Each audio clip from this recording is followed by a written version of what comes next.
ಈಗಾಗಲೇ ಸಕಲೇಶಪುರದ ಹಾರ್ಲೆ ಗ್ರಾಮದ ಬಳಿ ಅಂದರೆ ಹಾರ್ಲೆ ಕೂಡಿಗೆ ಬಳಿ ರಸ್ತೆ ಗುಡ್ಡ ಕುಸಿತ ಆಗಿರುವಂಥದ್ದು. ನಿರಂತರ ಮಳೆಯಿಂದ ನಡನಹಳ್ಳಿ ಇರ್ಬೋದು, ಕುಂಬರ್ಡಿ ಮತ್ತು ದೇಕ್ಲಾ ಗುರ್ಜನಹಳ್ಳಿ ಗ್ರಾಮಗಳಿಗೆ ಸಂಪರ್ಕ ಕಡಿತುವಂಥ ರಸ್ತೆ ಸಂಪೂರ್ಣವಾಗಿ ಕಡಿದು ಹೋಗಿರುವುದನ್ನು ನೋಡ್ಬೋದಾಗಿದೆ. ನಿಜಕ್ಕೂ ಈ ಹಿಂದೆ ಕೊಡಗು ಮತ್ತು ಹಾಸನ ಗಡಿಭಾಗದ ಜಿಲ್ಲೆಯಲ್ಲಿ ಯಾವ ರೀತಿ ಗುಡ್ಡ ಕುಸಿತ ಆಗಿತ್ತು ಅಂತಹ ಒಂದು ಭೀಕರವಾಗಿ ಗುಡ್ಡ ಕುಸಿತ ಆಗಿರುವುದನ್ನು ನೋಡ್ಬೋದಾಗಿದೆ. ಜೊತೆಗೆ ಈ ಭಾಗದಲ್ಲಿ ಎತ್ತಿನ ಹೊಳೆ ಪೈಪ್ ಏನಿದೆ ಆ ಕೂಡ ಹಾದು ಹೋಗಿರುವಂಥದ್ದು. ಜೊತೆಗೆ ಇನ್ನಷ್ಟು ಮುಂದೆ ಹೋಗಿ ತೋರಿಸಲಿಕ್ಕೆ ಈ ಪ್ರದೇಶ ಹಾನಿಕಾರಕ ಆಗಿದೆ. ಯಾವುದೇ ಕ್ಷಣದಲ್ಲೂ ಕೂಡ ಕುಸಿಯುವಂಥ ಸಾಧ್ಯತೆ ಇದೆ. ಆದಷ್ಟು ನಾವು ಇಲ್ಲಿ ಯಾರನ್ನು ಕೂಡ ಬಿಡ್ತಾ ಇಲ್ಲ. ಮತ್ತೆ ಯಾರು ಕೂಡ ಸಾರ್ವಜನಿಕರು ಇಲ್ಲಿಗೆ ಬಾರದೇ ಇರೋದು ಕೂಡ ಒಳ್ಳೆಯದು ಅಂತ ಬರದೇ ಇರೋದು ಕೂಡ ಒಂದು ಮುನ್ನೆಚ್ಚರಿಕೆ ಕ್ರಮ ಅಂತ ಹೇಳ್ಬೋದಾಗಿದೆ. ನೋಡ್ಬೋದು ಎಷ್ಟು ಆಳದ ತನಕ ಇಲ್ಲಿ ಕುಸಿತ ಆಗಿದೆ. ರಸ್ತೆಯ ಒಂದು ಭಾಗ ಈ ಕಡೆ ಇದ್ರೆ ಇನ್ನೊಂದು ಭಾಗ ಆ ಕಡೆ ನೋಡ್ಬೋದು ಎತ್ತಿನ ಹೊಳೆ ಪೈಪ್ ಇದೆ. ಅಲ್ಲೂ ಮಣ್ಣು ಕೂಡ ಇನ್ನೂ ಜರುತ್ತಾನೆ ಇದೆ. ಮಣ್ಣು ನಿರಂತರವಾಗಿ ಕುಸಿತಾ ಇದೆ. ಹೀಗಾಗಿ ಇಲ್ಲಿ ಸಾಕಷ್ಟು ಎಚ್ಚರಿಕೆ ಕ್ರಮವನ್ನು ವಹಿಸೋದು ಒಳ್ಳೆಯದು. ಯಾರು ಕೂಡ ಅಪ್ಪಿತಪ್ಪಿಯೂ ಕೂಡ ಯಾವ ರೀತಿಯಾಗಿದೆ ನೋಡೋಣ ಅಂತ ಕೂಡ ಇದರ ಬಳಿಗೆ ಯಾರು ಬಾರದೇ ಇರೋದು ಒಳ್ಳೆಯದು. ಈಗಾಗಲೇ ಸಕಲೇಶಪುರ ತಹಶೀಲ್ದಾರ್ ಮೇಘನಾ ಅವರು ಬಂದು ರಿಪಬ್ಲಿಕ್ ಕನ್ನಡಕ್ಕೆ ಪ್ರತಿಕ್ರಿಯೆಯನ್ನು ನೀಡಿದ್ದಾರೆ. ಜೊತೆಗೆ ಎತ್ತಿನೊಳೆ ಅಧಿಕಾರಿಗಳು ಸಿಬ್ಬಂದಿಗಳು ಕೂಡ ಬಂದು ಹೋಗಿರುವಂಥದ್ದು. ಹೀಗಾಗಿ ಈ ಒಂದು ರಸ್ತೆ ಸುಮಾರು 5-6 ಹಳ್ಳಿಗಳಿಗೆ ಇಡೀ ಒಂದು ಸಕಲೇಶಪುರ ಮತ್ತು ಆ ಒಂದು ಹಳ್ಳಿಗೆ ಸಂಪರ್ಕ ಕಲ್ಪಿಸದೆ ಈಗ ರಸ್ತೆ ತುಂಡಾಗಿ ಹೋಗಿದೆ. ಅಷ್ಟು ಭೀಕರ ಪ್ರಮಾಣದಲ್ಲಿ ಮಳೆ ಆಗ್ತಾ ಇರುವಂಥದ್ದು ಇಲ್ಲಿ ಅವಘಡ ಸಂಭವಿಸಿದೆ ಅಂತ ಹೇಳ್ಬೋದಾಗಿದೆ.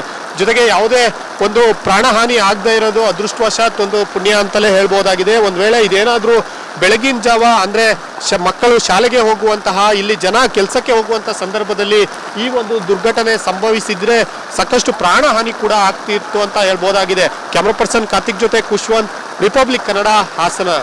ಈಗಾಗಲೇ ಮಲೆನಾಡು ಭಾಗದಲ್ಲಿ ಸಾಕಷ್ಟು ಮಳೆ ಸುರಿತಾ ಇರುವಂಥದ್ದು. ಹಲವೆಡೆ ರಸ್ತೆಗಳು ಇಬ್ಬಾಗವಾಗಿ ರಸ್ತೆ ಸಂಪರ್ಕ ಕಡಿತ ಆಗಿದೆ. ಇನ್ನು ಕಾಡ್ಮನೆ ಗ್ರಾಮಗಳು ನಡನಹಳ್ಳಿ ಕಡೆಗೆ ಹೋಗುವ ರಸ್ತೆ ಸಂಪೂರ್ಣವಾಗಿ ಗುಡ್ಡ ಕುಸಿತ ಆಗಿರುವಂಥದ್ದು. ಸ್ಥಳಕ್ಕೆ ತಹಶೀಲ್ದಾರ್ ಮೇಘನಾ ಅವರು ಬಂದು ಪರಿಶೀಲನೆಯನ್ನು ಮಾಡಿದ್ದಾರೆ. ಅವ್ರನ್ನ ಮಾತನಾಡ್ಸೋಣ.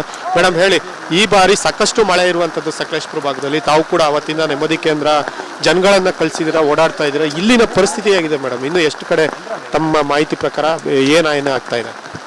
ಈಗಾಗಲೇ 66 ಮನೆಗಳು ಡ್ಯಾಮೇಜ್ ಆಗಿದೆ, 11 ಕೊಟ್ಟಿಗೆಗಳು ಡ್ಯಾಮೇಜ್ ಆಗಿದೆ ಅಂತ ನಮಗೆ ರಿಪೋರ್ಟ್ ಆಗಿದೆ. ಅವಕ್ಕೆಲ್ಲ ಪರಿಹಾರ ಏನಿದೆ ಕೊಡ್ತಾ ಇದ್ದೀವಿ.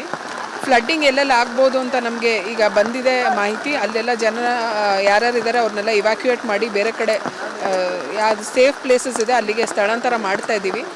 ಇವತ್ತು ಇಲ್ಲಿ ಹಾರ್ಲೆ ಕುಡಿಗೆ ಈ ಕಡೆ ಹಾರ್ಲೆ ಎಸ್ಟೇಟ್ ಹತ್ರ ಹಿಂಗೆ ಲ್ಯಾಂಡ್ ಸ್ಲೈಡ್ ಆಗಿದೆ ಅಂತ ಮಾಹಿತಿ ಬಂತು. ಅದಕ್ಕೆ ಬೆಳಗ್ಗೆ ನಮ್ಮ AC ಅವರು ಬಂದು ವಿಸಿಟ್ ಮಾಡ್ಕೊಂಡು ಹೋಗಿದ್ದಾರೆ. ಸೊ ಈಗ ಒಂದು ಎತ್ತಿನ ಹೊಳೆ ಅವ್ರ ಜೊತೆ ಒಂದು ಮೀಟಿಂಗ್ ಕರಿಬೇಕು ಅಂತ ನಾವು ಇದು ಮಾಡ್ಕೊಂಡಿದ್ದೀವಿ. AC ಅವರು ನಾವು ಎತ್ತಿನ ಹೊಳೆ ಅವ್ರನ್ನ ಕರೆದು ಇನ್ನೂ ಫರ್ದರ್ ಡ್ಯಾಮೇಜ್ ಏನೂ ಆಗಬಾರ್ದು ಆ ಥರ ಮುನ್ನೆಚ್ಚರಿಕೆಯಾಗಿ ಕ್ರಮಗಳು ತಗೋಬೇಕು ಅಂತ ಅಂದ್ಕೊಂಡಿದ್ದೀವಿ. ನೋಡ್ಬೋದು ಈಗಾಗಲೇ ಮುನ್ನೆಚ್ಚರಿಕೆ ಕ್ರಮವಾಗಿ ಎತ್ತಿನೊಳೆ ಯೋಜನೆ ಅಧಿಕಾರಿಗಳಿಗೆ ಕೂಡ ನಾವು ಸೂಚನೆಯನ್ನು ನೀಡ್ತೀವಿ. ಆದಷ್ಟು ಬೇಗ ಸಭೆಯನ್ನು ಕೂಡ ಕರೆದು ಅವ್ರ ಜೊತೆ ಸಭೆಯನ್ನು ನಡೆಸಿ ಯಾವುದೇ ನೆಕ್ಸ್ಟ್ ಯಾವುದೇ ಒಂದು ತೊಂದರೆ ಆಗಬಾರ್ದು ಇಲ್ಲಿನ ಜನಕ್ಕೆ ಅನ್ನುವ ರೀತಿಯಲ್ಲಿ ಕ್ರಮ ಕೈಗೊಳ್ತೇವೆ ಅನ್ನುವಂತಹ ಮಾತನ್ನ ಹಾಸನ ಸಕಲೇಶಪುರ ತಹಶೀಲ್ದಾರ್ ಮೇಘನಾ ಅವರು ಕೂಡ ಹೇಳಿರುವಂಥದ್ದು. ಕ್ಯಾಮ್ರಾ ಪರ್ಸನ್ ಕಾರ್ತಿಕ್ ಜೊತೆ ಖುಷ್ವಂತ್, ರಿಪಬ್ಲಿಕ್ ಕನ್ನಡ, ಹಾಸನ. ಈಗಾಗಲೇ ಹಾಸನದಲ್ಲಿ ಅತಿಯಾದ ಮಳೆ ಬರ್ತಿರುವ ಹಿನ್ನೆಲೆಯಲ್ಲಿ ಸಕಲೇಶಪುರದಿಂದ ಗುರ್ಜನಹಳ್ಳಿ, ನಡನಹಳ್ಳಿ ಮತ್ತೆ ಕಾಡ್ಮನೆ ಇಂಥ ಗ್ರಾಮಗಳಿಗೆ ಸಂಪರ್ಕ ಕಲ್ಪಿಸುವಂತ ರಸ್ತೆ ಕುಸಿದಿರುವಂಥದ್ದು. ಜೊತೆಗೆ ಕಾಡ್ಮನೆ ಬಳಿ ಇರುವಂತಹ ರಸ್ತೆ ಏನಿದೆ ಆ ಸಿಮೆಂಟ್ ರಸ್ತೆ ಬಳಿಯೇ ಎತ್ತಿನೊಳೆ ಬೃಹತ್ ಗಾತ್ರದ ಪೈಪ್ಗಳನ್ನು ಕೊಂಡೋಗಿರುವಂಥದ್ದು. ಈಗ ಎತ್ತಿನೊಳೆ ಸಿಬ್ಬಂದಿಗಳು ಬಂದಿದ್ದಾರೆ. ಸ್ಥಳೀಯರಿಗೆ ಅವ್ರಿಗೆ ತಾಕೀತು ಮಾಡ್ತಿದ್ದಾರೆ, ಸಾಕಷ್ಟು ಹೋರಾಟವನ್ನ ಮಾಡ್ತಿದ್ದಾರೆ. ಹಿರಿಯ ಸಿಬ್ಬಂದಿ ಬರೋ ತನಕ ನಾವು ಅವ್ರನ್ನ ಬಿಡೋದಿಲ್ಲ, ಈಗ ಬಂದಿರೋರನ್ನ ಅನ್ನುವಂತ ಗಿರಾವನ್ನು ಕೂಡ ಅವ್ರಿಗೆ ಹಾಕಿದ್ದಾರೆ. ನಾವೀಗ ಗ್ರಾಮಸ್ಥರನ್ನ ಮಾತಾಡ್ಸಕ್ಕೆ ಪ್ರಯತ್ನ ಮಾಡೋಣ. ಇಲ್ಲಿ ಹಿರಿಯರು ಕೂಡ ಇದ್ದಾರೆ, ಎಲ್ಲರೂ ಬಂದಿದ್ದಾರೆ ಗ್ರಾಮಸ್ಥರು. ಸರ್ ಹೇಳಿ, ಈಗ ಒಂದು ಅನಾಹುತ ಏನಾದ್ರು ಬಾಕಿ ಟೈಮಲ್ಲಿ ಆಗಿದ್ರೆ ಮುಂಜಾನೆ ಅಲ್ಲದೆ ಸಾಕಷ್ಟು ಅನಾಹುತ ಆಗ್ತಿತ್ತು, ಏನು? ಸರ್, ಇದು ಇಲ್ಲೆಲ್ಲ ಮೊದಲೆಲ್ಲ 180, 200, 300 ಇಂಚ್ ಮಳೆ ಆದಾಗಲೂ ಏನೂ ಆಗಿಲ್ಲ. ಇವ್ರು ಏನು ಮಾಡಿದ್ದಾರೆ ಅಂತ ನಮ್ದು ಇಲ್ಲೊಂದು 30 ಹಳ್ಳಿ ಇದೆ ಆಚೆ, ಅಲ್ಲಿ ನಮಗೆ ಸಂಪರ್ಕನೇ ಕಟ್ಟಾಗಿದೆ. ಅಲ್ಲ ಯಾರು ಎಲ್ಲೂ ತಿರ್ಗಾಡಂಗಿಲ್ಲ, ಏನಿಲ್ಲ, ವ್ಯವಸ್ಥೆಗಳೇ ಹಾಳಾಗಿದೆ. ಆಮೇಲೆ ಇವ್ರು ರೋಡ್ ಕೆಲಸ ಮಾಡಿರೋದು ಎತ್ನಾಳ ಪೈಪ್ ಹಾಕಿದೆಲ್ಲ ಮಲೆನಾಡಲ್ಲಿ ಲೂಸ್ ಸಾಯಲಲ್ಲಿ 30 ಅಡಿ 20 ಅಡಿ ಬಗ್ದು ಪೈಪ್ ಹಾಕಿದ್ದಾರೆ. ಅದನ್ನ ಸರಿ ವ್ಯವಸ್ಥೆ ಮಾಡಿಲ್ಲ, ಡ್ರೈನೇಜ್ ಮುಚ್ಚಿಲ್ಲ, ಟೋಟಲಿ ಅವಿಜ್ಞಾನಿಕ ಕೆಲಸ ಮಾಡಿದ್ದಾರೆ ಇವರು. ಅದರಿಂದ ಜನ ತೊಂದರೆ. ನಮ್ಮ ಬದುಕೆ ಹೆಂಗೆ ಸರ್ ಬದುಕೋದು ಇಲ್ಲಿ ಈ ಥರ ಮಳೆ ಈ ಥರ ವ್ಯವಸ್ಥೆ ಆದರೆ? ಅಂದ್ರೆ ಎತ್ತಿನಹಳ್ಳಿ ಯೋಜನೆ ಇದಕ್ಕೆ ಮೂಲ ಕಾರಣ. ಸಂಪರ್ಕ ಈಗ ನೋಡಿದ್ರೆ ಸರಿ ಮಾಡೋದೇ ಕಷ್ಟ ಅನ್ನುವ ಮಟ್ಟಿಗೆ ಬಂದಿರೋದು. ನಮಗೀಗ ಪರ್ಯಾಯ ವ್ಯವಸ್ಥೆ ರೋಡು ಎಲ್ಲಾದ್ರೂ ಒಂದು ಪರ್ಯಾಯ ವ್ಯವಸ್ಥೆ ಮಾಡಿ ನಮ್ಗೊಂದು ರೋಡ್ ಮಾಡಿಕೊಟ್ಟು ಅವರು ಇಲ್ಲಿ ಮುಂದೆ ಹೋಗ್ಲಿ ಅಷ್ಟೇ. ಪರ್ಯಾಯ ನಾವು ತಿರುಗಾಡಬೇಕಲ್ಲ ಸರ್, ಜನ ಇಲ್ಲಿ ಸ್ಕೂಲ್ ಮಕ್ಕಳು ಹೋಗ್ಬೇಕು, ಹಾಸ್ಪಿಟ್ಲಿಗೆ ಹೋಗ್ಬೇಕು, ವ್ಯವಸ್ಥೆ ಕಾರ್ಮಿಕರು ಬರ್ತಾರೆ ಇಲ್ಲಿ ಕೆಲಸಕ್ಕೆ, ಅವ್ರಿಗೆಲ್ಲ ತೊಂದರೆ. ನನ್ನ ಹೆಸರು ಲಕ್ಷ್ಮಣ್ ಅಂತ, ಮಾಜಿ ಉಪಾಧ್ಯಕ್ಷರು ಗ್ರಾಮ ಪಂಚಾಯತಿ ಹೆಪ್ಸಾಲೆ. ನೋಡ್ಬೋದು ಇಲ್ಲಿ ಲಕ್ಷ್ಮಣ್ ಅವರು ಮಾತಾಡಿದ್ರು. ಇನ್ನೂ ಇವರ ನಡುವೆ ಜಟಾಪಟಿ ನಡೀತಾ ಇದೆ. ಅವ್ರನ್ನ ಮಾತನಾಡಿಸುವಂತ ನಿಜಕ್ಕೂ ಅವರ ಆಕ್ರೋಶ ತಪ್ಪಲ್ಲ. ಯಾಕಂತ ಅಂದ್ರೆ ಈ ಒಂದು ಮಲೆನಾಡು ಪ್ರದೇಶದಲ್ಲಿ ಪರಿಸ್ಥಿತಿ ಈ ತರ ಇದೆ. ಸಿಬ್ಬಂದಿಗಳು ಸರ್ ಹೇಳಿ, ಈಗ ಇಲ್ಲಿ ಎತ್ತಿನಹೊಳೆ ಅವರಿಗೆ ಗೆರವ್ ಹಾಕಿದ್ದೀರಾ, ಪರಿಸ್ಥಿತಿ ಯಾವ ತರ ಇದೆ? ಏನು ಸರ್ ಪರಿಸ್ಥಿತಿ ಉಗ್ನಿದ್ದ ಆಗಿದೆ. ನಾವು ನಮ್ಮ ರೋಡಿಗೋಸ್ಕರ ಜೈಲಿಗೆ ಹೋಗೋಕ್ಕೂ ಸಿದ್ಧ. ಅವ್ರ ಮೇಲಧಿಕಾರಿಗಳು ಬಂದು ನಮಗೆ ಇಲ್ಲೊಂದು ಸುತ್ತಮುತ್ತ 30 ಹಳ್ಳಿ ಸೇರುತ್ತೆ. 30 ಹಳ್ಳಿಯಿಂದ ನಮಗೆ ರೋಡ್ ಬೇಕು. ಶಾಲಾ ಮಕ್ಕಳಿಗೆ, ಆಸ್ಪತ್ರೆಗೆ ಹೋಗೋರಿಗೆ, ವೃದ್ಧರಿಗೆಲ್ಲ ತೊಂದರೆ ಆಗಿದೆ. ಹಾಗಾಗಿ ನಮಗೆ ಒಂದು ವಾರದೊಳಗೆ ತಾತ್ಕಾಲಿಕ ಸಿಮೆಂಟ್ ರೋಡ್ ಕೇಳ್ತಿಲ್ಲ, ಎಲ್ಲಿಗೆ ಪರಿಹಾರ ನೆಕ್ಸ್ಟ್ ಇದು ಏನು ಮಾಡ್ತಾರೆ ಗೊತ್ತಿಲ್ಲ, ರೋಡ್ ಮಾಡ್ಕೊಡ್ಬೇಕು ಅಷ್ಟೇ. ನಮಗೆ ಯಾವುದೇ ರೋಡ್ ಇಲ್ಲ, ಸಂಪರ್ಕ ಇಲ್ಲ, ಸಂಪರ್ಕ ಕಡಿತ ಆಗಿದೆ. ಈಗ ಗುರುವಾರ ಇದ ಮಾಡಿರೋದು. ಅವರು ಬಂದು ಗುರುವಾರ ನೋಡಿದ್ರೆ ನಂಬರ್ ತಗೊಂಡ್ರೆ ಬಿಜಿ ಮಾಡಿ ಕೇಳ್ತಾರೆ. ನಂಬರ್ ಇಂಜಿನಿಯರ್ ಎತ್ತಿಲ್ಲ, ಒಬ್ರು MLA ಹೇಳಿದ್ರು ಕೇರ್ ಮಾಡಲ್ಲ ಅವರು. ಸರ್ ಜಾಸ್ತಿ ಜನ ಏನಾದ್ರು ಸೇರಿದ್ರೆ ಪೊಲೀಸ್ನವ್ರು ಕರೆಸಿ ಓಡಿಸಕ್ ನೋಡ್ತಾರೆ. ಎತ್ತಿನಹೊಳೆ ಸಿಬ್ಬಂದಿಗಳು ಇಲ್ಲಿ ಬಂದಿದ್ದಾರೆ, ಅವ್ರನ್ನ ಮಾತನಾಡಿಸುವಂತ ಕೆಲಸ. ಸರ್ ನೀವೇನು ಎತ್ತಿನಹೊಳೆ ನೀವೇನು ಕೆಲಸ ಮಾಡ್ತೀರಾ? ನಾನು ಸಹಾಯಕ ಕಾರ್ಯಪಾಲಿಕೆ ಅಭಿಯಂತರು. ನಮ್ಮ ಮೇಲಾಧಿಕಾರಿಗೆ ತಿಳಿಸೇ ಆಗಿದೆ.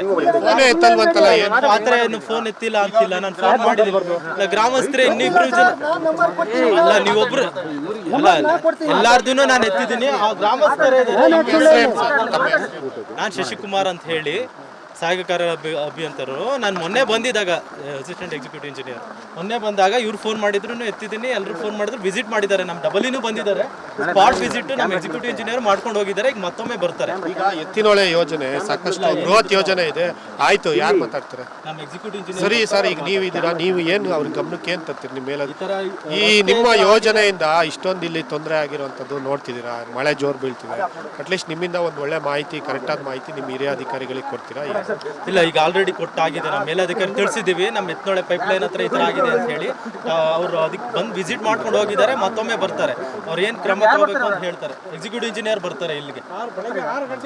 ಓಕೆ, ನೋಡ್ಬೋದು ಪರಿಸ್ಥಿತಿ ಇಲ್ಲಿ ಸಾಕಷ್ಟು ಒಂದು ಜನರ ಸಮಾಧಾನ ಕೂಡ ಕೆಟ್ಟಿದೆ ಅಂತ ಹೇಳ್ಬೋದಾಗಿದೆ. ಯಾಕೆಂದ್ರೆ ರಸ್ತೆ 2 ಹೋಳಾಗಿರುವಂಥದ್ದು, ಬೃಹತ್ ಗುಡ್ಡ ಕುಸಿತ ಆಗಿರುವಂಥದ್ದು, ಇದಕ್ಕೆಲ್ಲ ಕಾರಣ ಎತ್ತಿನಹೊಳೆ ಅವೈಜ್ಞಾನಿಕ ಯೋಜನೆ, ಕಾಮಗಾರಿ ಕಾರಣ ಅನ್ನುವಂಥದ್ದು ಅಧಿಕಾರಿಗಳಿಗೆ, ಸಿಬ್ಬಂದಿಗಳಿಗೆ ಕೂಡ ತಾಕೀತನ್ನ ಮಾಡಿದ್ದಾರೆ.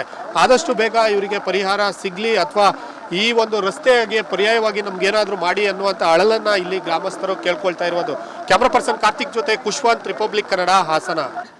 ಈಗಾಗಲೇ ಹಾಸನ ಮಲೆನಾಡು ಸಕಲೇಶಪುರ ಭಾಗದಲ್ಲಿ ಸಾಕಷ್ಟು ಮಳೆ ಆಗ್ತಿರುವಂತಹ ಹಿನ್ನೆಲೆಯಲ್ಲಿ ಕುಂಬರ್ಡಿ ಗ್ರಾಮದ ಬಳಿ ಹಾರ್ಲೆ ಎಸ್ಟೇಟ್ ಏನಿದೆ, ಈ ಭಾಗದ ಮುಖ್ಯ ರಸ್ತೆ ಬಳಿ ಇಡೀ ರಸ್ತೆ ಕೂಡ ಗುಡ್ಡ ಕುಸಿತಕ್ಕೆ ಉಂಟಾಗಿರೋದನ್ನು ನಾವು ನೋಡ್ಬೋದಾಗಿದೆ. ನಾನೀಗ ತೋರಿಸ್ತಾ ಇದ್ದೇನೆ. ಈಗ ಈ ಒಂದು ರಸ್ತೆ ಏನಿದೆ, ರಸ್ತೆ 2 ಹೋಳಾಗಿರುವಂಥದ್ದು, ಮತ್ತೆ ಅಲ್ಲಿರುವಂಥ ಇಡೀ ಮಣ್ಣಿನ ಗುಡ್ಡೆ ಇಲ್ಲಿ ಜಾರಿ ಬಂದಿರೋದನ್ನು ನೋಡ್ಬೋದಾಗಿದೆ. ಒಟ್ಟಾರೆಯಾಗಿ ಇಡೀ ಮಣ್ಣು ಸಾಕಷ್ಟು ಜಾರಿ ಬಂದಿರುವಂಥದ್ದು. ಬಹುತೇಕ ಇದು ಬೆಳಗಿನ ಜಾವ 4 ರಿಂದ 5 ಗಂಟೆ ಸಮಯದಲ್ಲಿ ಆಗಿರುವಂಥ ಹಿನ್ನೆಲೆಯಲ್ಲಿ ಯಾವುದೇ ಹಾನಿ ಆಗಿಲ್ಲ. ಯಾಕಂತಂದರೆ ಆ ವೇಳೆ ಯಾರೂ ಇಲ್ಲಿ ಓಡಾಡ್ತಾ ಇಲ್ಲ. ಭಾಳಷ್ಟು ಜನ ಗುರ್ಜನಹಳ್ಳಿ ಇರ್ಬೋದು, ಹಾಗೆ ದೇಕ್ಲಾ ಇರ್ಬೋದು, ಕುಂಬರ್ಡಿ ಮತ್ತು ಕಾಡ್ಮನೆ, ಈ ಎಲ್ಲ ಗ್ರಾಮಗಳಿಗೆ ಇದೊಂದು ಸಂಪರ್ಕ ಕಲ್ಪಿಸುವಂಥ ರಸ್ತೆ. ಜೊತೆಗೆ ಎತ್ತಿನಹಳ್ಳದ ಪೈಪ್ ಏನಿದೆ, ಎತ್ತಿನಹೊಳೆ ಯೋಜನೆ, ಆ ಪೈಪ್ ಕೂಡ ಆ ರಸ್ತೆ ಬದಿಯಲ್ಲೇ ಹೋಗಿರುವಂಥದ್ದು. ಜೊತೆಗೆ ಇಲ್ಲಿ ಸ್ಥಳೀಯರು ಏನು ಹೇಳ್ತಾರೆ, ಈಗ ಅವ್ರನ್ನ ಮಾತಾಡ್ಸೋಣ. ಸರ್ ಹೇಳಿ, ಇದು ಎಷ್ಟೊತ್ತಿನಲ್ಲಿ ಆಗಿರೋವಂಥದ್ದು, ಏನು? ಇದು ಬೆಳಗ್ಗಿನ ಜಾವ 6 ಗಂಟೆ 10 ನಿಮಿಷದಲ್ಲಿ ಆಗಿದೆ. ಇದೇನಾದರೂ 7 ಗಂಟೆ ನಂತರ ಆಗಿದ್ರೆ ಸ್ಕೂಲ್ ಮಕ್ಕಳು ಇರ್ಬೋದು ಮತ್ತು ಕೂಲಿ ಕಾರ್ಮಿಕರು ಇರ್ಬೋದು, ಒಂದು 7 ರಿಂದ 8 ಹಳ್ಳಿಗೆ ಸಂಪರ್ಕ ಕಲ್ಪಿಸುವಂಥ ಈ ರಸ್ತೆ ಆಗಿರೋದ್ರಿಂದ ತುಂಬ ಜನ ಕೂಲಿ ಕಾರ್ಮಿಕರು, ಸಾಧಾರಣ ಒಂದು 400 ರಿಂದ 500 ಜನ ಶಾಲಾ ಮಕ್ಕಳು ಸಮೇತ ಇಲ್ಲಿಂದ ಸಕಲೇಶಪುರಕ್ಕೆ ಹೋಗೋವಂಥ ರಸ್ತೆ ಇದು. ಮತ್ತು ಇಲ್ಲೇ ಹತ್ತಿರದಲ್ಲಿ ಒಂದು ಸ್ಕೂಲ್ ಇದೆ, ಇದಕ್ಕೂ ಸಮೇತ ಸ್ಕೂಲ್ ಮಕ್ಕಳು ಬರೋ ಅಂಥ ಒಂದು ರಸ್ತೆ ಇದು. ಏನಾದರೂ 6 ರಿಂದ 7 ಗಂಟೆಲಿ, 6 ಗಂಟೆ 10 ನಿಮಿಷದಲ್ಲಿ ಆಗದಲ್ಲ 7 ಗಂಟೆ ನಂತರ ಆಗಿದ್ರೆ ಶಿರೂರು ಘಟನೆಗಿಂತ ತುಂಬ ಪ್ರಾಣಹಾನಿ, ತುಂಬ ಅನಾಹುತ ಆಗ್ತಾಯಿತ್ತು ಅಂತ ಹೇಳೋಕ್ಕೆ ಇಚ್ಛೆಪಡ್ತೀನಿ. ಮತ್ತು ಈ ರೀತಿ ಭೂಕುಸಿತ ಆಗೋದಕ್ಕೆ ಕಾರಣ ಎತ್ತಿನಹಳ್ಳಿ ಯೋಜನೆಯ ಅಧಿಕಾರಿಗಳು ಮತ್ತು ಇಂಜಿನಿಯರ್ಗಳೇ ಮುಖ್ಯ ಕಾರಣ. ಅವೈಜ್ಞಾನಿಕ ಒಂದು ಎಸ್ಟಿಮೇಟ್ ಮಾಡಿರೋದ್ರಿಂದನೇ ಕಾರಣ. ರಸ್ತೆ ಬದಿ ಪೈಪ್ ಹಾಕೊಂಡು ಹೋಗ್ದಲೆ ರೈತರಿಗೆ ಸಾಕಷ್ಟು ಹಣ ಕೊಟ್ಟು ರೈತರ ತೋಟದೊಳಗಡೆ ಪೈಪನ್ನು ತಗೊಂಡೋಗಿದ್ರೆ ಈ ಥರ ಘಟನೆ ಆಗ್ತಾ ಇರಲಿಲ್ಲ. ರಸ್ತೆ ಬದಿನೇ ತಗೊಂಡೋಗಿರೋದ್ರಿಂದ ಇದೇ ರೀತಿ ನಡಹಳ್ಳಿಯಿಂದ ಹಾರ್ಲೆ ಕೂಡಿಗೆವರೆಗೆ ಒಂದು 5ರಿಂದ 6 ಕಡೆ ಈ ರೀತಿ ಭೂಕುಸಿತ ಆಗಿರೋದ್ರಿಂದ ಈ ಭೂಕುಸಿತ ಮತ್ತು ಇದಕ್ಕೆ ನೇರ ಎತ್ತಿನ ಹೊಳೆ ಅಧಿಕಾರಿಗಳೇ ಕಾರಣ ಆಗಿರ್ತಾರೆ. ಇದನ್ನು ಜಿಲ್ಲಾಡಳಿತ ಮತ್ತು ರಾಜ್ಯ ಸರ್ಕಾರ ತಕ್ಷಣ ನಮಗೆ ಪರ್ಯಾಯ ವ್ಯವಸ್ಥೆ ಮತ್ತು ಪರ್ಯಾಯ ಮಾರ್ಗವನ್ನು ಒಂದು 7ರಿಂದ 8 ಹಳ್ಳಿಗಳಿಗೆ ರಸ್ತೆ ಸಂಪರ್ಕನೇ ಇಲ್ಲ, ಆ ರೀತಿ ಕಡಿತ ಆಗಿದೆ. ಸಂಪರ್ಕ ಬಳಸ್ಕೊಂಡು ಬರ್ಬೇಕಾ ಏನು? ಒಂದು 15 ಕಿಲೋಮೀಟರ್ ದೂರ ಆಗುತ್ತೆ ಬಳಸ್ಕೊಂಡು ಸಕಲೇಶ್ಪುರ ಹೋಗ್ಬೇಕು ಅಂದರೆ. ಕ್ಯಾಮನಹಳ್ಳಿ, ಅಗಲಟ್ಟೆ ಆ ಕಡೆ, ಗುರ್ಜನಹಳ್ಳಿ ಆ ಕಡೆ ಆಗಿ ಹೋಗಬೇಕು. ಅದರಿಂದ ತುಂಬ ತೊಂದರೆ ಆಗಿದೆ. ಜಿಲ್ಲಾಧಿಕಾರಿ ಮತ್ತು ರಾಜ್ಯ ಸರ್ಕಾರ ಇತ್ತ ಗಮನ ಹರಿಸಿ ಎತ್ತಿನ ಹೊಳೆ ಯೋಜನೆ ಅಧಿಕಾರಿಗಳ ವಿರುದ್ಧ ಕ್ರಮ. ಈ ರೋಡಿಗೆ ಹತ್ರ ಯಾವ್ದಾವ್ದು ಹಳ್ಳಿ ಇದಾವೆ ಈ ಪಕ್ಕ ಹತ್ತಿರ? ನಡಹಳ್ಳಿ, ಕುಂಬರಡಿ, ಈ ಮಲ್ಲಗದ್ದೆ, ದೀಣೆಕೆರೆ, ಗುರ್ಜೇನಹಳ್ಳಿ, ಕಾಡ್ಮನೆ ಮತ್ತು ಬೈಪಾಸಿಗೂ ದೊಡ್ಡ ತಪ್ಪಲೆಗೆ NH 75ಗೂ ಕಲ್ಪಿಸುವಂಥ ರಸ್ತೆ ಆಗಿರೋದ್ರಿಂದ ತುಂಬ ಜನಕ್ಕೆ ಅನುಕೂಲ ಇದೆ. ಇದಕ್ಕೆ ಪರ್ಯಾಯ ವ್ಯವಸ್ಥೆಯನ್ನು ಮಾಡಿಕೊಡ್ಬೇಕಂತ ಜಿಲ್ಲಾಡಳಿತ ಮತ್ತು ರಾಜ್ಯ ಸರ್ಕಾರವನ್ನು